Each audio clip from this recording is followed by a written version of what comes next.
যে 7 মিনিটের tactical master ক্লাসে হঠাৎ বদলে গেল পুরো আর্জেন্টিনা। আর সেই ফাঁদে আটকেই বিশ্বকাপ ফাইনালে স্বপ্ন চূর্ণ হয়ে গেল থ্রি লায়ন্সদের। 2026 ফিফা বিশ্বকাপের সেমিফাইনালে মার্সিডিজ বেঞ্চ স্টেডিয়ামে তখন ঘড়ির কাঁটায় 80 মিনিট পা, স্কোর লাইন 1-0। ইংল্যান্ড ফাইনালে ওঠার আনন্দে ভাসছে, আর গ্যালারিতে ব্রিটিশ সমর্থকদের গগন বিদারী উল্লাস।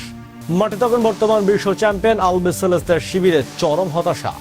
ম্যাচের 55তম মিনিটে অ্যান্থনি গর্ডনের গোলে পিছিয়ে পড়ার পর আর্জেন্টিনা যেন মাঠের ভেতর সম্পূর্ণ খেই হারিয়ে ফেলেছিল। কিন্তু ফুটবল বিধাতা এই রোমাঞ্চকর ক্লাসিকের জন্য লিখে রেখেছিলেন এমন এক অবিশ্বাস্য চিত্রনাট্য যা পুরো ক্রীড়া বিশ্বকে স্তব্ধ করে দিয়েছে। হ্যাঁ, ঠিক 7 মিনিটের এক অতি মানবীয় ফুটবল ও টেকটিক্যাল মাস্টার ক্লাসে হঠাৎ করে বদলে গেল পুরো আর্জেন্টিনা। আর চোখের পলকে ভেঙে চুরমার হয়ে গেল ইংল্যান্ডের ফাইনালের স্বপ্ন। 1-0 পিছিয়ে থাকা ম্যাচ মাত্র 7 মিনিটের এক অবিশ্বাস্য ঝড়ে কিভাবে 2-1 ব্যবধানে জিতে নিল আর্জেন্টিনা।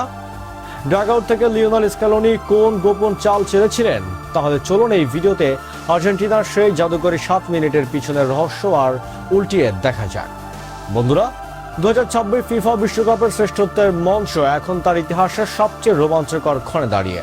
আর ইংল্যান্ডের বিপক্ষে এই সেমিফাইনাল আর্জেন্টিনার ভাগ্য নির্ধারণী মুহূর্তটি শুরু হয় মূলত ম্যাচের 80 মিনিটের পর। ড্রাগআউটে থাকা মাস্টার মাইন্ড লিওনেল স্ক্যালোনি তখন আর্জেন্টিনাকে অল আউট আক্রমণের লাইসেন্স দিয়ে দেয়। শুরু হয় আর্জেন্টিনার উইং ভিত্তিক মুহূর্ত আক্রমণ। 82 মিনিটে ডান প্রান্ত থেকে অধিনায়ক লিওনেল মেসির এক নিখুঁত মাপা ক্রস খুঁজে নেয় ডিবক্সে থাকা নিকোলাস গঞ্জালেসকে। গঞ্জালেসের জোরালো হেডটি অবিশ্বাস্য দক্ষতায় রুখে দেন ইংলিশ গোলরক্ষক জর্ডান পিকফোর্ড। ঠিক তার পরের মিনিটে অর্থাৎ 83 মিনিটে আবারও আর্জেন্টিনার আক্রমণ, আবারও দুর্দান্ত হেড, আর আবারও প্রাচীর হয়ে দাঁড়ান পিকফোর্ড। পরপর 2 মিনিটে 2টি নিশ্চিত গোল বাঁচিয়ে পিকফোর্ড যখন ইংল্যান্ডকে জয়ের বন্দরে নিয়ে যাচ্ছিলেন, ঠিক তখনই শুরু হয় সেই জাদুকরী 7 মিনিট।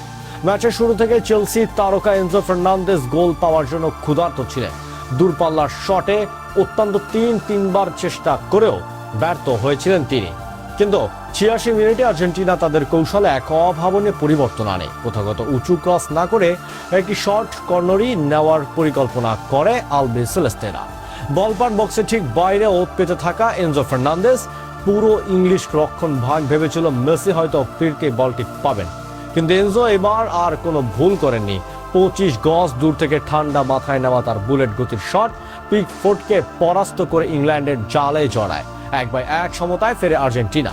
এই এক গোলেই যেন মৃত আর্জেন্টিনা দলে প্রাণ ফিরে আসে। মানসিক মনস্তত্ত্বকে ঘটে যায় এক বিশাল বিস্ফোরণ। 1-1 সমতায় আসার পর খেলার উত্তাপ বহুগুণ বেড়ে যায়। নির্ধারণী 90 মিনিটের খেলা শেষে রেফারি যখন বোর্ডের 9 মিনিট ইনজুরি টাইম প্রদর্শন করেন, তখন নাটকের তখনও বেশ অঙ্ক বাকি ছিল। যোগ করা সময় ঠিক দ্বিতীয় মিনিটে অর্থাৎ 92 মিনিটে টানা প্রান্তে বল পান ফুটবল ইতিহাসের অন্যতম সেরা প্লেমেকার লিওনেল মেসি। মেসি বল নিয়ে ডান প্রান্তে হালকা ড্রিবল করেই ইংলিশ ডিফেন্ডারের নিজের দিকে টেনে নেন এবং বক্সের ভেতর এক মাপা ঝুলন্ত ক্রস দেন। আর সেখানে ডিফেন্ডারদের ফাঁকি দিয়ে বাঘের মতো ঝাঁপিয়ে পড়ে সেই ক্রসে মাথা ছোঁয়ান বদলি হিসাবে নামা স্ট্রাইকার লাউতারো মার্টিনেজ। পিকফোর্ডের এবার আর কিছুই করার ছিল না, বল কাঁপিয়ে দেয় ইংল্যান্ডের জাল। 2-1 গোলে এগিয়ে যায় আর্জেন্টিনা। বন্ধুরা, 86 মিনিট পর্যন্ত যে আর্জেন্টিনাকে ছন্নছাড়া মনে হচ্ছিল, 86 মিনিট থেকে 82 এই 7 মিনিটের টেকটিক্যাল ঝড়েই বদলে গেল ইতিহাস।